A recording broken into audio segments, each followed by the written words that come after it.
Hi everyone, this is Nina from Allergysafe.com. I'm not sure how many people are out there who are listening. Hi everyone, this is Nina. I'm not sure if that went through. This is the first time I'm doing a Facebook Live podcast, actually Facebook Live in general, never done it before. So I don't know who's out there, who's listening, but I'll tell you a little bit about who I am, and for those of you who've never listened to the Eat Allergy Safe podcast, I'll tell you a little bit about that. So if you are watching, let me know who you are, say hi, and just tell me who you're from. Leave me a comment and let me know that you're there. So the Eat Allergy Safe podcast is all about sharing stories of our allergy journeys. It's all about looking at the challenges we've had, but also looking at how we've got over it. And we've all had challenges in our lives. I have anaphylaxis to tree and groundnuts. That means that we don't always know. I can't live if I eat nuts, or I get very, very sick. I have to carry around an EpiPen. And so I just wanted to try something new by doing a live podcast episode. And for anyone who usually subscribes to the podcast on iTunes, this will be live tomorrow as well once I upload it. And I'm doing it on my phone, and I have a camera over there, and I'm recording the audio. So I'm doing about 3 or 4 things at once at the moment. But we'll get to the podcast now. And so a couple days ago, I decided I was going to do this. I know, a bit last minute, but I decided that I was going to do something different. And the last few weeks, I've been talking to a lot of adult onset allergy sufferers. And one of the things that's come up is, how do you tell people about your allergies? Because it can be really embarrassing, especially if you're new to allergies. I mean, as a kid, you've got your parents there. I know when I was a kid, I had my parents there to kind of back me up and look out for things when I was, when I wasn't so confident. So I'm going to talk about the methods that I've developed over my lifetime to help me feel more confident, to not feel embarrassed that I have to go out of my way or make someone else go out of their way, which is really where the embarrassment comes from. And I find some of it is really stupid, because if you are really highly allergic, or even if you're intolerant, if you have celiac disease or IBS, you could get really uncomfortable or be kind of debilitated if you have gluten or dairy or something that doesn't go well with you. And for celiac disease, that could lead to longer term problems. So over my lifetime, and I wasn't the most confident child when I was little, I was quite shy. I did what I needed to, but I was a good child, and I didn't like to say no to any parents or adults or anything like that. So looking after my allergy, I had to learn how to do it and kind of become more confident. So I developed this 5-step process to feel more confident, to feel less embarrassed. And I'm going to share this with you. So my first is about being bold. That's incredibly important.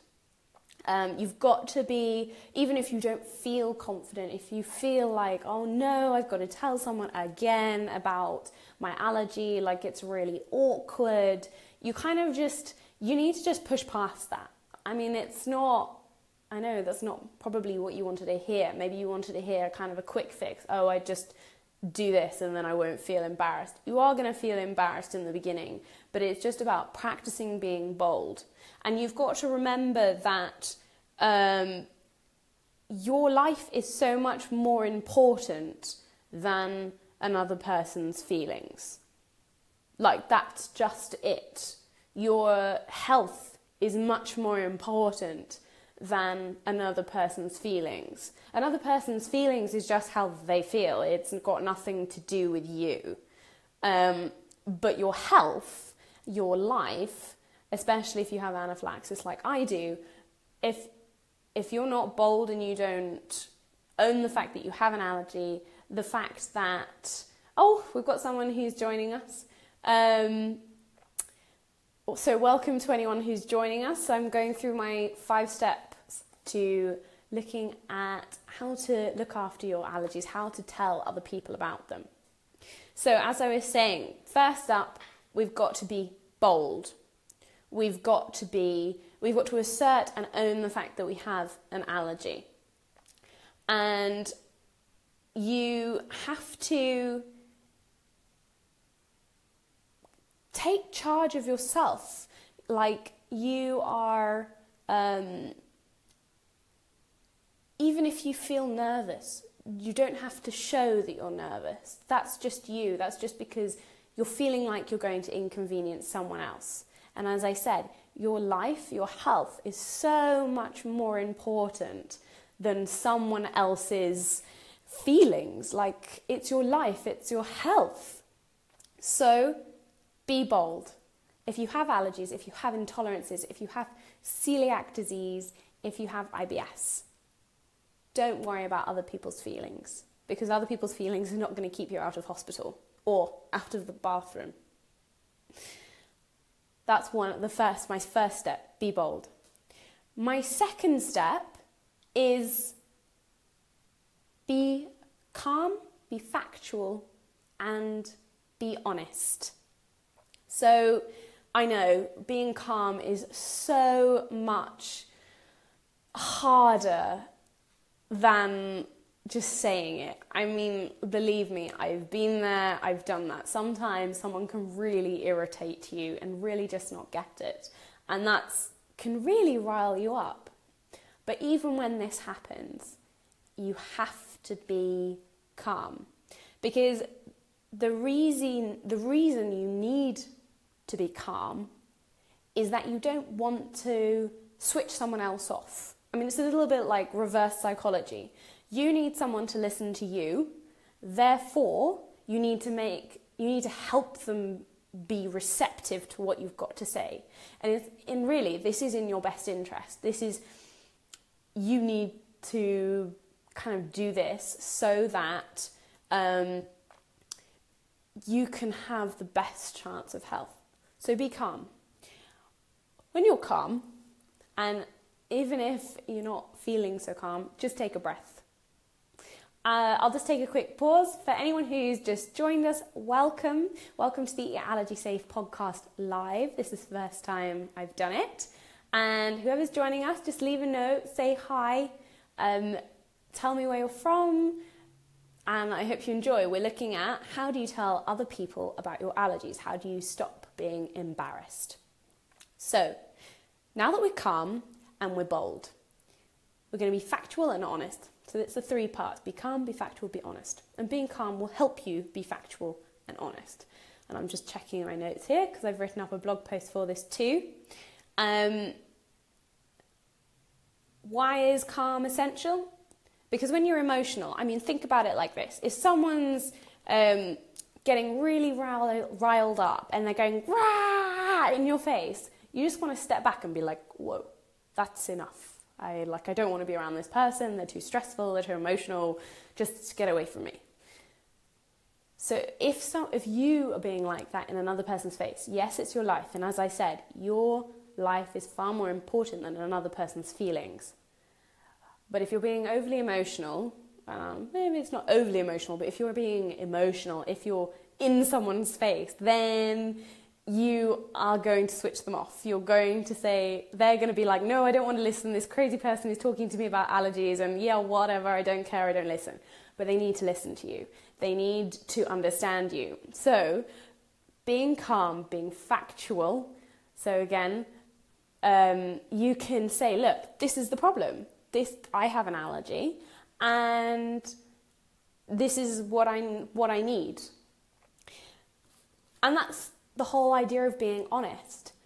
Like, you need to tell them the facts, because especially in the case of anaphylaxis, whether you have adult onset allergies or whether you have a child with allergies, whoever is caring for your child, whoever is cooking for you as an allergy sufferer, you need to tell them the facts. You need to be honest about the facts, because if you withhold anything, if you're trying to spare their feelings, if you're trying to be nice or something, it's never going to work. It's going to put your life at risk, and you don't want to take unnecessary risks.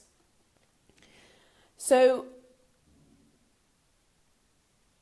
people need to understand why they need to take precautions. And you can do that by explaining your allergies calmly, factually, and honestly. And this will tell people why they need to be careful, why they need to avoid cross-contamination, why they need to take appropriate precautions. And this is important because it's important for your health. So now that you've done that, now that you've told them what they need, now that you've been bold, even if you don't feel like it, you show people how easy it is. One of the things my parents used to say was that we gave people the facts. I'm talking about me when I was little. They gave people the facts and then they acted on it. So if you tell someone, I'm really allergic, so for me, if I'm really allergic to nuts, I cannot have anything with cross-contamination, and then you see them doing something that might cross-contaminate, but you don't move in and say, hey, hang on a second. That's not good. You need to show them that the way they're going to do something may be harmful for you. So it's not being mean, it's not being rude, it's about showing them, okay, this is one way that you're doing that may harm me, but here's another way that is easy too, and it's going to be safer for me and it's going to help me. Because the last thing another person wants to do is to hurt you. I mean, no one wants manslaughter on their hands if the worst happens in the case of anaphylaxis, which is death. And there's been recently some really sad stories of children dying or people dying because of delayed reactions and delayed responses. So you don't want that to happen. Show them it can be easy. I mean, you live with the allergies. You live with the celiac disease, the EAS. You live with it, so you know that it can be easy. It has to be easy. It has to be livable. Otherwise, what's the point? I mean, we have to deal with it because of our health. But it can be easy. It's just in the beginning, when you don't really know, it's a bit difficult. So you show people how easy it is. My fourth step is be approachable. This kind of goes back to the be calm, be factual, be honest, because being approachable means that you can help others with your allergies. They can come to you, because let's face it, if you feel embarrassed telling other people about your allergies, other people are going to feel equally embarrassed by then saying, does this have, can you eat this? And I mean, some people come out with some really ridiculous things just because they don't have the information. I was even going to lunch with one of my friends. We hadn't decided where we were going to eat. We just knew we were going to go have lunch. There were places nearby. And we were in central London. And she said to me, she knows I have a nut allergy. And it's kind of new for her to know that gluten doesn't agree with me. So I was like, it's fine where we go, just long as there's no nuts and there's no gluten. Having a nut allergy in London nowadays is really easy. Restaurants are really good and they're fine. Gluten's fine. But one of the things she said to me was, I know a really good vegan place. And I was like, okay, a vegan place is going to be the worst for me. Yes, they might have health food and gluten-free, but vegans don't eat meat. So they're going to have nuts. as their protein substitute. I'm like, that's not going to work for me. I mean, it can drive you crazy if people are like this, but you can't let it drive you crazy. You just have to find the funny side and then say, no, that doesn't work for me. Let's go here. And then sometimes you have to just take a much more firm hand, a much more like decisive hand on your allergy and where you eat. So that's the thing. Be approachable. Like, let people come to you and make those silly mistakes and those silly remarks, and then just educate them. The fact that they're actually suggesting things is good, and the fact that they're getting it wrong is good, because it means you can help them, you can educate them, and you can teach them. This is good. That's how we learn. And because they get it wrong, it means that they're going to remember again. That means your education of your allergy is going to go through. So for anyone who's just joined us, my name is Nina and I'm from eatallergysafe.com, and this is the first live podcast episode I've ever done. First time I've used Facebook Live, so welcome, and I hope you're enjoying it so far. If you've joined us a few minutes back or maybe 10 minutes back, I've been seeing people pop up that they're arriving. So today I'm talking about how do we tell people about our allergies, how do we feel less embarrassed, and I'm sharing my 5-step method that I've developed throughout my lifetime. And so far my 5-step consists of: first, be bold. Even if you don't feel it, be bold, because your health, in your welfare and your life is more important than other people's feelings. The second step is be calm, be factual, and be honest. Being calm means that you can make people less defensive and more open to listening to you. And being factual and being honest about your allergy means that you're going to give them exactly the information they need to keep you safe. There's no point hiding it. Your allergy is your allergy. For most of us, we have it for life. So that's just the way it is. And whoever is looking after you or cooking for you just needs to deal with that, or you go somewhere else to eat. And I'll be getting on to that point later. My third step is show people how easy it is to look after your allergy. You can show them, hey, I can't have nuts, so just take it off the top. Or, okay, if you really insist on using nuts in the kitchen, let me just make mine. Or just keep the nuts out. Like, it's not necessary all the time to have nuts in meals. That's just it. My fourth step, which we've just got onto, is be approachable. People are not going to know your allergy like you do.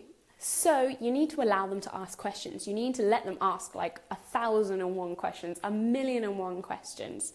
Whether you are the allergy sufferer, whether you're the parent of an allergy sufferer, be approachable. Tell people, I want you to ask me questions. I want you to come and talk to me, text me, like double, triple, quadruple check the ingredients labels. Save me packets of ingredients and foods to check, to double check for you, for your child. Tell them you want them to ask you questions. It's better to be safe than sorry.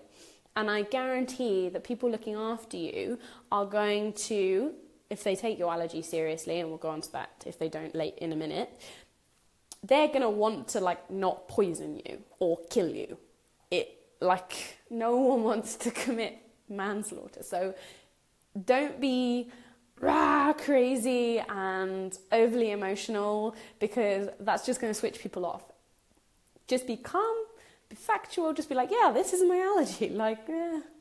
I just need to take these steps. Thanks for listening to me, thanks for being approachable, for me to come to you, and then come to me, talk to me, and I will show you how to look after me.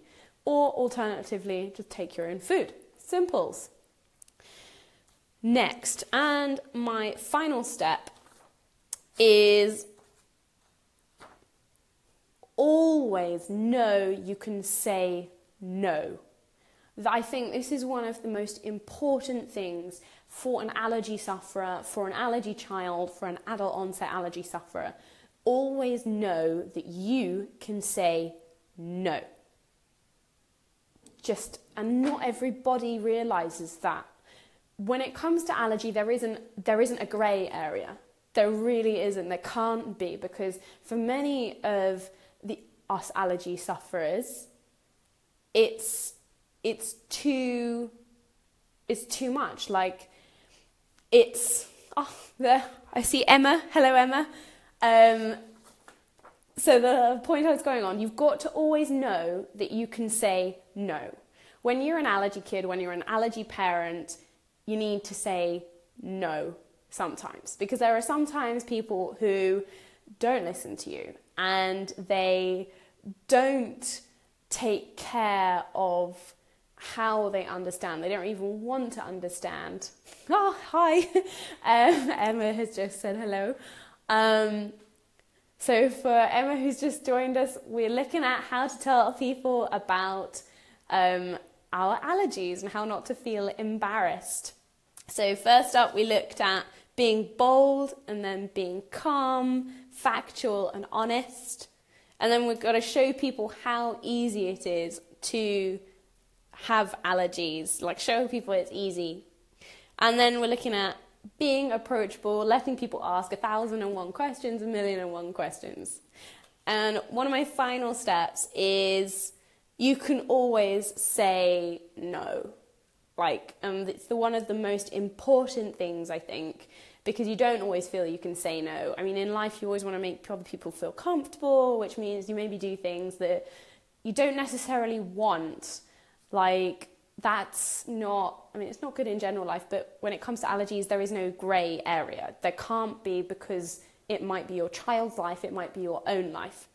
So you just cannot underestimate the need to be able to know that you can say no. And when I was a kid, one of my strongest memories of my parents telling me how to manage my allergies, learning how to manage, was, and actually they didn't remember when I told them about it, was always, they told me that I should always know that I can say no. If I don't trust an adult, and I was quite shy as a kid, I didn't want to go against any adults, and I didn't want to, upset anyone.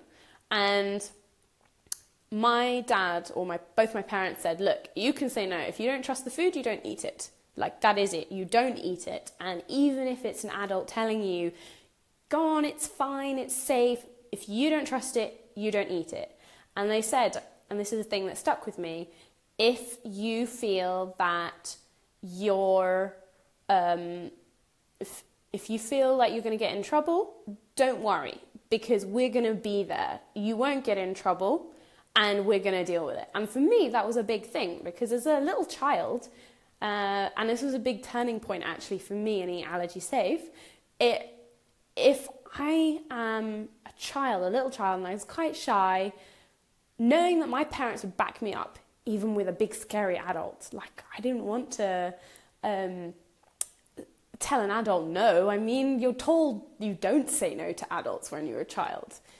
But when it comes to allergies, even an allergy kid is going to know, even when they're young, they're going to know what they can and can't eat, because they've been trained in it longer than the adult who is then looking after them, like school teachers, carers,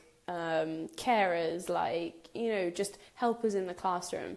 If they know that they can say no, they're going to grow up and be so much more confident. And I think for me, that would help me become more and more confident. So that is my 5 steps.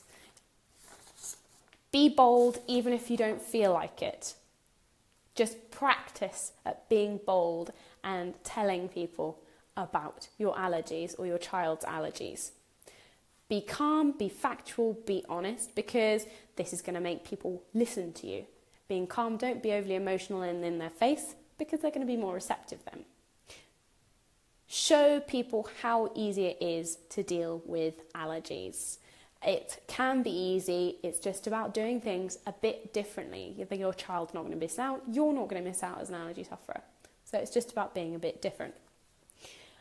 Then be approachable. Let people ask you 101, 1,000,001, 100,000,000,001 questions, because it will make them feel better and also make you feel better.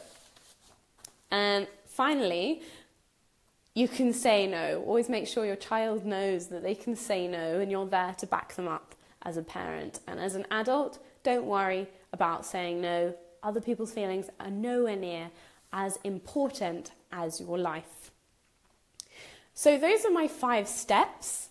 I hope you like them and I hope they're helpful for you. And I just have one more note, which I want to add for any allergy parents who are watching, and that is educating your allergic child.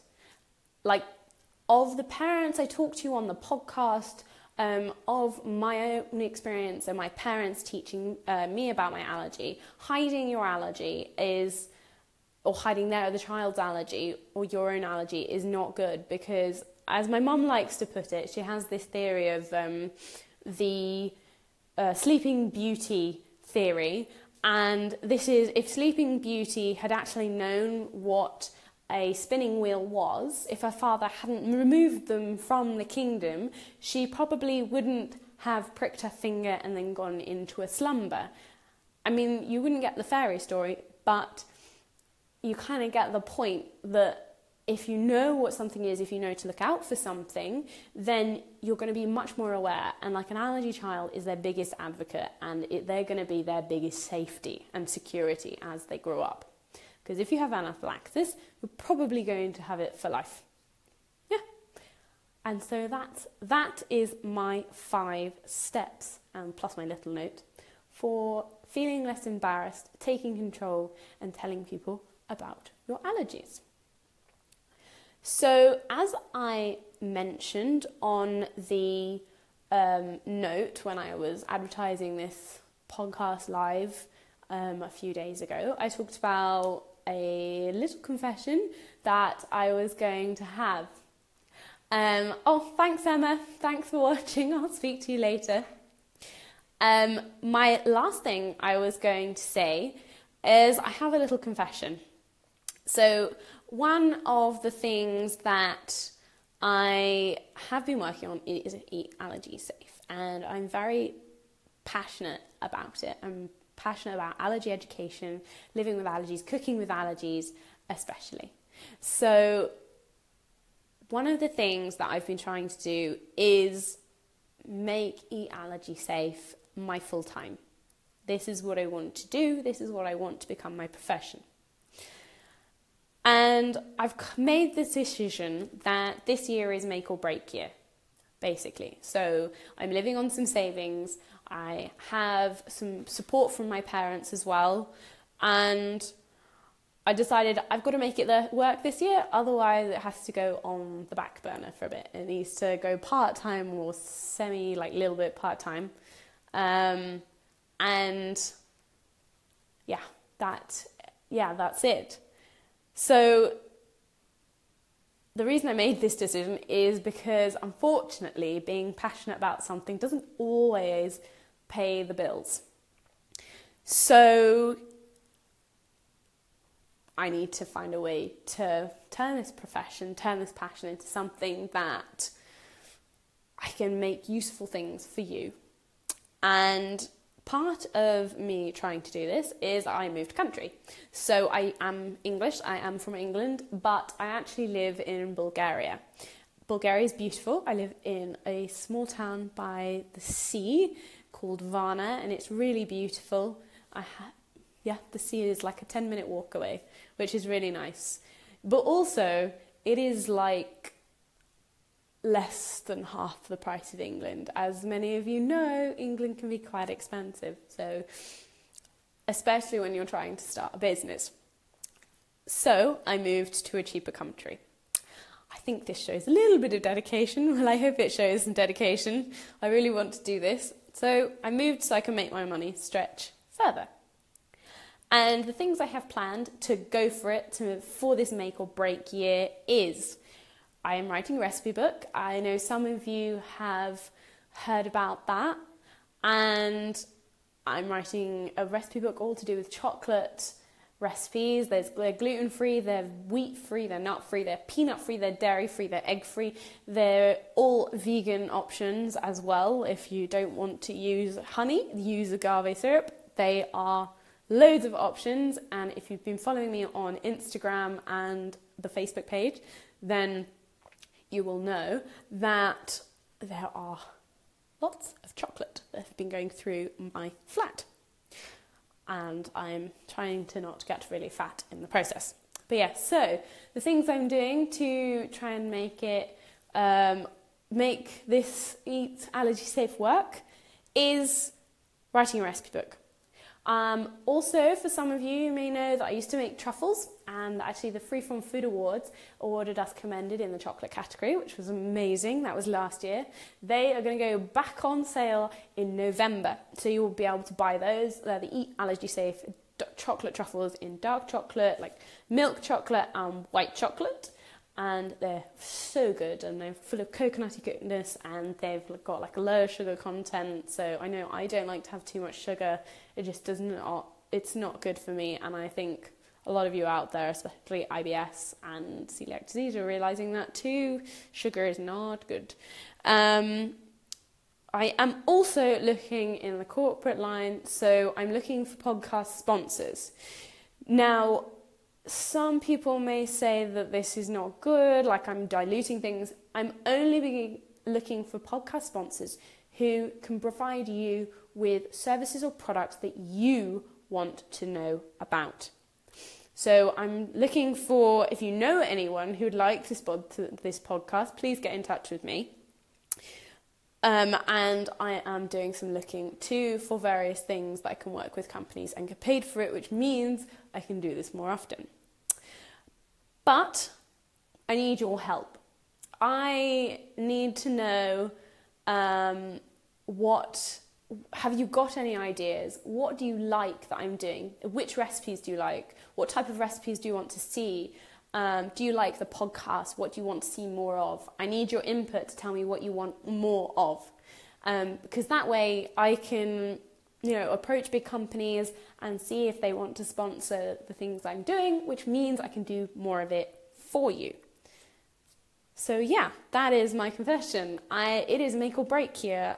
It is, I am making a go of it, and I hope that you enjoy what I'm doing over the next year. I'll keep you updated on everything that's happening.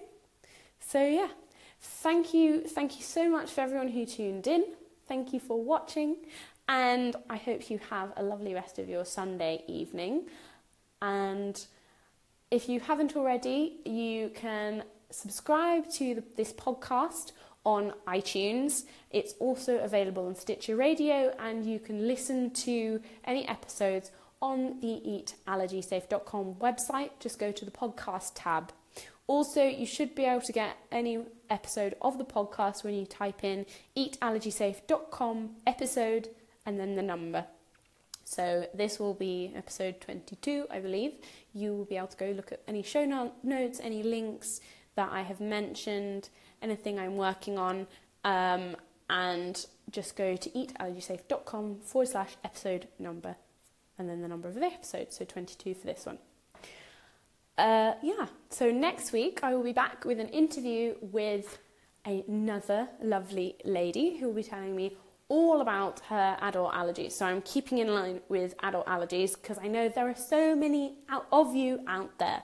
So I hope that you enjoy this, and I will be speaking to you next week. For anyone who hasn't watched this will be uploaded onto the podcast tomorrow so that it can be downloaded onto your phone. Okay, bye-bye for now. Thanks for watching. Bye.